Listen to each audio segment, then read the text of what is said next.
Et bonjour à toutes et à tous et bienvenue dans cette nouvelle vidéo. Comme chaque fin de mois, je fais la vidéo des sorties littéraires du mois suivant. Nous sommes fin octobre 2023, nous sommes même très exactement le 30, demain c'est Halloween.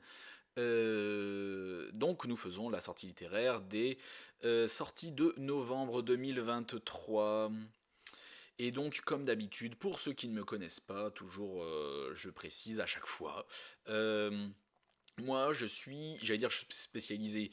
Moi, j'ai comme thème, voilà, les polars, thrillers et autres romans noirs. Parfois, je lis du fantasy fantastique et manga, mais ça reste assez rare. Je lis beaucoup plus de polars, thrillers et romans noirs. Et donc, les sorties littéraires dont je vous parle sont sur ces mêmes thèmes, polars, thrillers et romans noirs. À part les mois où je n'ai pas grand-chose à présenter, là, je présente quelques mangas en plus, des trucs que j'aime bien, des trucs qui m'inspirent, voilà. Et donc, je ne vais pas vous présenter toutes les sorties polar, thriller et manga du mois. Donc, je ne parle pas des sorties d'auto-édition. Et je ne parle que de ce qui me plaît en fait. Quelques heures avant de tourner la vidéo, je fais mon petit tri, donc je vais sur Babelio comme vous pouvez le voir. Je regarde, en fait je vais là, pour ne rien vous cacher, vous allez là, apparaître tous les livres et vous avez tout ce qui sort, donc toutes les sorties. Donc comme on est sur Babelio, j'ose espérer que c'est quand même quelque chose de très exhaustif, de très complet, qui est là. Et donc je regarde toutes les sorties du mois et je ne sélectionne que ce qui m'a plu ou qui a un minimum titillé mon intérêt et je vous fais donc une sélection de mes préférés, plus ou moins. Donc commençons par ce qui va certainement être mon achat du mois, le nouveau Maxime Chatham qui sort le 2 novembre 2023, ça s'appelle Luxe, c'est chez Alma Michel comme d'habitude, et ça, ben moi déjà j'adore la couverture, comme d'habitude, les Maxime Chatham ont toujours une couverture plus ou moins bonne. Il a eu une période il y a quelques années au moment de ces livres, vous savez, du genre Gaïa ou quoi, qui était très technicolor, voilà, il fallait consommer des champignons pour pouvoir apprécier. Mais là, depuis quelques temps, ça va, il est revenu dans le droit chemin et nous avons droit à des superbes couvertures, très sobres, mais très classe. Luxe, nous avons, ou lux, parce que ça doit être du latin, à mon avis, ça se prononce lux. Un phénomène inédit dans l'histoire de l'humanité vient de se produire au-dessus de l'océan Atlantique, alors que la Maison Blanche Downing Street, donc en Angleterre si vous ne savez pas ce que c'est Downing Street, et l'Élysée sont sur le point de faire une déclaration commune devant leurs nations inquiètes. Zoé, romancière, ignore encore le rôle fondamental qui sera le sien dans ce qui s'apprête à être révélé. Et moi voilà, je vois le Maxime Chatham, je vois tout ça, rien de tel. Pour m'exciter, évidemment, on parle de livres, hein. Donc non, mais voilà, on n'a pas le nombre de pages, c'est dommage. J'aurais bien voulu le savoir. On a des étiquettes en bas, littérature générale, bon roman policier, polar, thriller, creepy. Donc on aime le creepy. Donc ça va être ma lecture ma nouveauté du mois. Parce qu'à chaque fois je dis que j'essaie de lire dans une nouveauté du mois à chaque fois. Donc ma nouveauté d'octobre, je ne l'ai pas encore lue. Elle viendra, elle est dans ma palle, elle est là. Euh, Va voir ma vidéo d'octobre pour savoir laquelle ce sera. Et donc je n'ai pas encore lu, mais c'est pas une lecture qui va presser. Par contre, le Maxime Chatham, grosse actualité, gros auteur. Là, je vous avoue que je vais le prioriser. Pourquoi? Bah parce que ça va me faire beaucoup de vues et ça va me rapporter des abonnés. Donc là, je le lis le jour de la sortie, sans rien vous cacher, purement par intérêt, hein. On va être honnête à un moment. Promenons-nous dans les bois, le nouveau Margaret Atwood. Donc apparemment c'est une suite de nouvelles, donc de 15 nouvelles. Concrètement c'est ça. Donc c'est chez Robert Laffont, évidemment, il fait 368 pages, 15 nouvelles. Margaret Atwood, c'est celle qui a écrit, et j'ai complètement oublié, voilà, La Servante écarlate, évidemment. Donc, alors je ne sais pas si ce sont des nouvelles qu'elle a écrites depuis longtemps et qu'ils ont été rassemblées dans un recueil, ou si c'est vraiment 15 nouvelles, hein, voilà. écrite vraiment pour l'occasion. Donc je ne sais pas si c'est du vieux ou si c'est vraiment du nouveau. Ceux qui le savent, n'hésitez pas à le dire dans les commentaires. Je me suis jamais vraiment attaqué à Margaret Atwood. J'ai plusieurs de ses romans dans ma bibliothèque, c'est dans la palle, c'est là, ils sont prêts à être lus, mais j'ai jamais encore eu l'occasion de les sortir de ma palle. Donc, mais voilà, je respecte énormément. J'ai vu la série La Servante écarlate, donc si le roman est à la hauteur de la série, ça doit être exceptionnel. Donc je respecte énormément cet auteur. Oui, moi je dis auteur pour parler des femmes avec un E, niquez-vous. Hein. Pour ceux qui disent autrice, je vous respecte pas. Donc voilà, donc très très bon, j'adore. La Nuit des Fous de Anouk Schutterberg, c'est aux éditions Récamier, 368 pages, ça sort le 2 novembre également, donc attends, celui-là il sort le 2, hein, je l'ai dit. Hein. Voilà, donc, et vous commandant, vous croyez en Dieu? Non? Alors c'est que vous ne croyez pas au diable, moi je l'ai vu 2 fois. Élise, jeune trentenaire, découvre à la mort de son père l'existence d'une tante, un secret familial. Elle décide de renouer les liens. Les rencontres entre les deux femmes se multiplient, puis surviennent d'étranges incidents. Comme la morsure d'un crotal, un venin vient s'infiltrer dans son quotidien. Mai 2022, Dole, dans le Jura. 5 squelettes sont déterrés lors d'un chantier, placés dans des caisses en bois parfaits parallélépipèdes. Chaque corps a été façonné au fil de fer avant la rigidité cadavérique. Le tueur a figé ses victimes pour délivrer un message. Dans ce dossier, le commandant Jourdain l'ignore encore, mais la folie est à ses trousses. Donc ça a l'air très bien. Donc les cadavres qui sont un peu sculptés comme ça, avant la rigidité cadavérique, ça me fait penser à un roman que j'ai lu au tout début de ma chaîne YouTube il y a 2 ans, 2 ou 3 ans. Euh, je sais plus comment ça s'appelle, mais c'était voilà quelqu'un qui les façonnait comme des tableaux, des vraies œuvres d'art connues en fait. Les cadavres, il les façonnait comme les personnes sur le tableau. C'était hyper glauque. Et est-ce un peu dans ce genre-là? Est-ce qu'il s'inspire d'œuvres pour délivrer des messages? Je ne sais pas. En tout cas, ça a l'air pas mal du tout. C'est chez Récamier, donc Récamier Noir, on peut voir. Donc de Anouk Schutterberg. Ensuite, moi je suis extrêmement sceptique là-dessus. Donc c'est chez Fleuve Édition, Maxime Fontaine, Bertrand Puard, je ne sais pas. Je ne connais pas, je ne connais pas. Donc les enquêtes de Milady, tome 1, le baiser de la tulipe noire. Alors moi j'adore les Cozy Mystery, mais ceux avec quoi je suis le plus dur, on va dire, c'est justement ces mêmes Cozy Mystery, parce qu'à chaque fois que j'en vois, c'est toujours la même soupe, c'est toujours les mêmes styles de couverture, hein, c'est toujours la même recette, et ça m'agace quand même pas mal. Et c'est toujours les mêmes, euh, les mêmes époques, concrètement, et ça m'agace un peu. Moi, avec Dirty Work, j'avais essayé de faire un peu une recette un peu plus originale, mais bon, hein, voilà. Un cosy crime dans l'univers des Trois Mousquetaires, Paris 1624, la jeune Aude de Montaignac a rendez-vous avec la propriétaire d'un magasin d'un genre nouveau, une boutique de thé.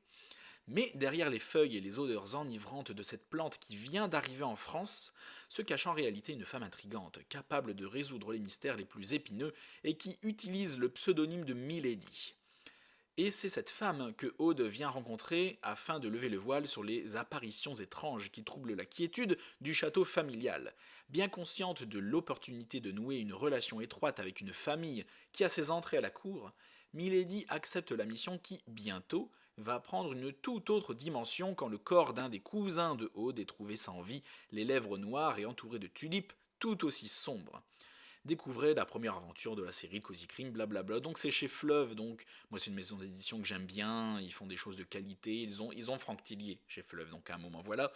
Euh, mais j'espère que ça va être bien, j'espère que ça va changer un petit peu, apporter un petit vent de fraîcheur, parce que moi les Cozy Mystery qui se passent au 17e, 18e, même 19e, même si j'en ai écrit un qui se passe au 19e en Angleterre moi aussi, donc je m'auto un peu jette la pierre et également, mais même si j'ai fait des choses plus modernes dedans, donc je redoute toujours un peu d'en lire. Mais j'attends de voir si les retours vont être bons. Donc ça sort le 2 également, il fait 304 pages, donc finalement pas très long. Alors là, ça reste un mystère total. Le prochain James Patterson, qui est censé sortir apparemment le 8 novembre 2023, qui est censé faire 400 pages. La 20e victime, mais pas de résumé de l'éditeur, on n'a rien du tout. Donc si toi, tu as plus d'informations, parce que je t'avoue que je ne suis pas allé chercher plus loin que ça, je suis pas allé voir sur Booknode, sur Leaf ni rien, je me suis cantonné à Babelio. Donc si toi, tu en sais plus, si tu as un résumé, si tu as une date qui est peut-être autre ou quelque information pour les fans de James Patterson éventuels qui regardent ma vidéo, n'hésite pas à le dire dans les commentaires parce que je me suis pas renseigné plus avant et je le ferai pas, pour être très honnête. Mais ça reste une grosse sortie que je me devais de vous parler quand même. Switch, et on parle pas de la console de Elmore Leonard, c'est aux éditions Payot et Rivage, donc Rivage Noir. Ordel Roby et Louis Gara, tous deux incarcérés pour vol de voiture en bande organisée, se sont rencontrés en tôle et ont décidé de faire équipe. Libérés, les voilà décidés à monter un gros coup. Un plan simple mais efficace germe dans leur esprit, enlever l'épouse d'un riche entrepreneur de Détroit et demander une rançon. Un seul défaut à ce projet, le mari est plus que ravi et ne veut surtout pas récupérer sa femme. Comme le dit le New York Times, Elmore Leonard, ébloui par sa capacité renouvelée à parsemer ses intrigues de rebondissements et de tourments imprévus du grand art. Donc voilà, donc c'est quand même rare d'avoir un roman où on a entièrement la vision des auteurs du crime, du début à la fin et qui en plus la victime est en mode génial, continuez. Donc rien que pour ça, ça a bien intrigué. Bon, la couverture, je la trouve pas dingue, hein, pour être très honnête avec vous, mais franchement, le résumé, voilà, on est complètement dans une situation inversée. Il sort le 8 novembre également, donc de Elmore Leonard chez Payot et Rivage. Donc le prochain Peter James, Mort au premier regard. Donc c'est chez Fleuve encore une fois. Quand je vous dis que Fleuve font des bonnes choses, moi c'est une maison d'édition que j'aime beaucoup. Des deux côtés de l'Atlantique, deux hommes sont sur le point de découvrir qu'ils ont été trompés au plus haut point. Au même moment, Roy Grace est appelé à enquêter sur la mort d'une femme à Brighton. Il se rend compte très vite que l'affaire possède des ramifications partout dans le monde, avec un nouveau terrain de jeu, les arnaques aux identités sur internet, aussi intelligentes que dangereuses. Bon, si je vous en parle, c'est pas parce que le résumé m'a titillé, c'est parce que c'est Peter James, c'est parce que c'est chez Fleuve, et donc c'est en général Fleuve plutôt gage de qualité, parce que comme je vous l'ai dit, c'est une maison d'édition que j'aime bien. J'aime plutôt pas trop mal la couverture. Je trouve qu'elle accroche quand même pas mal. Ce téléphone brisé, c'est simple, mais ça dit ce que ça doit dire. Donc j'ai hâte de voir les retours. Alors je pense que je le lirai pas de sitôt, mais il fait partie des grosses sorties pour moi quand même, qui titillent ma curiosité. Alors ça, voilà, scène de crime, la photographie policière, témoin de l'enquête judiciaire, donc de Laurence Druet et Xavier Rousseau, c'est chez Racine, je ne sais pas, chez Maison d'édition Racine, ça sort le 10 novembre, et c'est pas un roman, ça a l'air d'être juste un livre de photos, un livre photo. Donc la mise en lumière d'une extraordinaire connexion photographique commencée en 1923. Cette collection, commencée à la suite de la méthode anthropométrique et de la dactyloscopie, constitue une source exceptionnelle pour l'étude de la criminalité, du travail de la police et de son laboratoire. Donc on a des photos de scènes de crimes ou de policiers qui sont en train de travailler, comme on peut voir un peu sur la couverture, donc qui peuvent nous permettre d'en savoir plus, ou des photos historiques au fur et à mesure du temps et des avancées scientifiques pour la police, et je trouve ça extrêmement intéressant. Donc au-delà du domaine judiciaire, ces images se révèlent d'une grande richesse pour les recherches en histoire, sociologie, architecture. Les archives de l'État à Liège mettent au jour leur importante collection d'environ 100 000 négatifs, principalement sur plaques de verre. Après analyse de la collection, la mise en contexte de la photo judiciaire, les auteurs traitent de l'évolution du travail de la police, de la médecine légale, de l'apport de la photo dans l'accidentologie historique et abordent les aspects de société qui sont inévitablement associés et je trouve ça hyper intéressant. J'adore ce genre de choses, donc je le mets en avant. Si vraiment vous aimez ce genre de travail de la police, de scènes de crime et d'avancées psychologiques, j'allais dire, oui aussi, et d'avancées scientifiques avec le temps. En plus, j'aime beaucoup la photo de couverture là, la meuf tend la hache là comme ça. C'est assez percutant, je trouve. Donc intéressez-vous à ce roman, il fait 272 pages, il y a plein de photos, sûrement plein d'explications de ce qu'ils font sur la photo, le pourquoi du comment du machin. Moi, j'aime beaucoup. Hercule Poirot, donc la BD sur les enquêtes d'Hercule Poirot. Donc là, c'est le Noël d'Hercule Poirot qui sort aux éditions Paquet, évidemment. Donc voilà, c'est vraiment pour les fans. Encore une fois, je le redis, ne découvrez pas Hercule Poirot et Agatha Christie avec les BD. C'est vraiment, tu achètes la BD si tu es déjà fan d'Agatha Christie. Je le dis. Parce que un scénario aussi dense qu'un Cozy Mystery et surtout qu'un Agatha Christie ne peut pas être mis en lumière suffisamment dans une BD où tout irait éventuellement beaucoup trop vite. Pour moi, dans la mystérieuse affaire de Styles, qui est loin d'être une des enquêtes les plus compliquées d'Agatha Christie, des plus, tu vois, même si c'est excellent, vraiment, il y a énormément d'informations d'un seul coup, d'explications, qui fait que des fois, t'as un peu la tête bourrée, quoi, en très peu de temps. Alors que finalement, dans un roman, ça passe mieux parce que c'est fait pour ça. C'est pas forcément fait pour la BD, mais je trouve que ce genre d'histoire mis en image dans une BD, c'est bien pour les fans. D'ailleurs, moi je l'achèterai tôt ou tard. Moi j'ai la mystérieuse affaire de Styles. Je compte bien me faire la collection des BD, tu vois. Donc voilà, moi qui suis un grand fan. Et donc ça sort, pardon, je manque à tous mes devoirs, le 22 novembre. Scène de crime, ça sort le 10, où je l'ai dit. Donc le 22 novembre. Voilà, vous retrouvez ça partout dans ton rayon BD, il n'y a pas de problème. Je ne ferai même pas de pub plus que ça. Shalom Berlin de Michael Wollner aux éditions Point, ce qui fait 288 pages. Il sort le 24 novembre. Ça m'a un peu interpellé. Prix du meilleur polar, j'avais pas vu.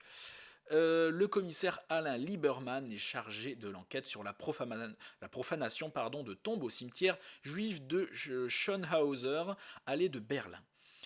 Son destin va croiser celui d'une journaliste qui a écrit sur ce sujet, Anna Golden, menacée et attaquée par des groupuscules antisémites. Alain, policier méthodique et tourmenté, choisira-t-il de s'opposer à sa hiérarchie pour faire éclater une vérité bien plus complexe qu'il n'y paraît.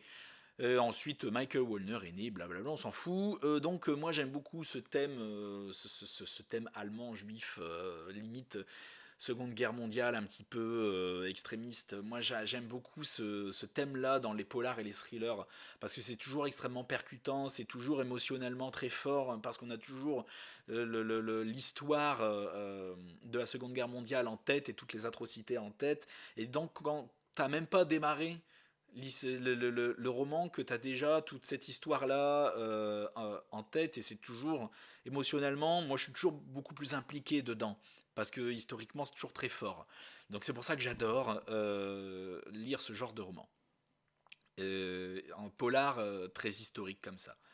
Donc voilà, c'était assez court, mais voilà, moi ça m'intéresse beaucoup. Si je vois de bons retours dessus, je me l'achèterai, hein, très honnêtement. Mais je vais prioriser le Maxime Chatham, évidemment. J'ai un petit truc à vous demander aussi pour les derniers, les aficionados qui regardent mes vidéos jusqu'au bout. Depuis quelques temps, depuis quelques vidéos, depuis ma reprise début septembre pour être honnête, il y a un petit rigolo qui s'amuse à mettre en commentaire sous chacune de mes vidéos depuis début septembre que j'ai repris, que mon son est nul à chier, que mon son est mauvais. Donc vous, qu'en pensez-vous? Alors je me rends bien compte que ma vidéo des sorties de septembre, ou que depuis que j'ai repris ma première vidéo quand j'ai repris début septembre, est trop basse. Je m'en rends compte parce que j'ai déménagé, que je sais que les voisins m'entendent quand je parle un peu fort, et du coup j'ai voulu un peu baisser le ton. Là j'ai repris un ton à peu près normal, et je voudrais savoir que pensez-vous du son de mes vidéos? Parce que moi je pense qu'il est intelligible. J'ai testé mes vidéos qui sont déjà sorties sur ma chaîne YouTube, hein, genre ma dernière, encore ce matin, pour être honnête. Je suis allé sur mon PC, j'ai mis ma vidéo avec un son moyen. Je me suis très bien entendu. Je suis allé sur mon téléphone, je me suis très bien entendu. J'ai pris ma tablette même. Et j'ai une tablette, une vieille tablette Samsung que j'ai, je m'en sers plus beaucoup. Je l'ai mise, j'ai mis le son à moitié, tu vois, à peu près, et je m'entendais très bien, limite un peu fort, quoi. Et il y a un petit malin qui... Donc vous ne verrez pas ces commentaires, parce qu'en fait, moi, mes commentaires, c'est les commentaires que vous voyez, si vous les voyez, c'est que je les ai acceptés. Je contrôle tous les commentaires avant qu'ils ne soient publiés. Donc vous ne verrez pas ce gars. Mais voilà, mais il m'a saoulé. J'ai fini par le bloquer, tu vois. J'ai fini par le masquer, pour être très honnête. Et, parce qu'il commence à me faire chier. Et donc, c'est une question que je vous pose. Est-ce que vous m'entendez suffisamment bien dans mes vidéos? Que pensez-vous de mon son dans les vidéos? Dites-le moi dans les commentaires. Même si j'accepterai pas forcément le commentaire, mais au moins je l'aurai lu. Dites-vous que je l'aurai lu, même si vous ne le voyez pas passer dans les commentaires. Je l'accepterai pas forcément, mais je le lirai et votre avis sera pris en compte. Oui, je contrôle mes commentaires à ce point-là. Comme ça, au moins, je suis tranquille d'esprit. Je sais ce qu'il y a, je sais ce qu'il n'y a pas. Comme ça, je contrôle la malveillance. Parce que je n'ai pas que des commentaires positifs. Donc, comme j'ai jamais énormément de commentaires, je préfère faire comme ça, pour être très honnête. Je peux me permettre, j'ai pas des centaines de commentaires. Si j'ai trois quatre commentaires en dessous de chaque vidéo, c'est bien, tu vois. Donc je me prends le luxe de faire ça parce que des fois j'ai des petits malins qui viennent insulter, qui viennent dire que je fais de la merde. Bref, pour ça, ceux-là, je les laisse pas passer. Donc merci à tous d'avoir regardé la vidéo jusqu'au bout et de prendre le temps de me répondre par rapport à mon son. Je sais que j'ai dû prendre deux-trois minutes pour en parler, mais comme c'était quelque chose de récurrent ces derniers temps en dessous de en commentaire en dessous de mes vidéos, je préférais vous poser la question. Voilà. Même si tu débarques et que tu ne me connaissais pas et que tu découvres la chaîne, voilà, tous les avis sont bons à prendre dans la bienveillance, encore une fois. Dis-moi quel roman tu attends le plus, quelle sortie toi t'as enjaillé dont je n'ai pas forcément parlé, n'hésitez pas à le dire dans les commentaires.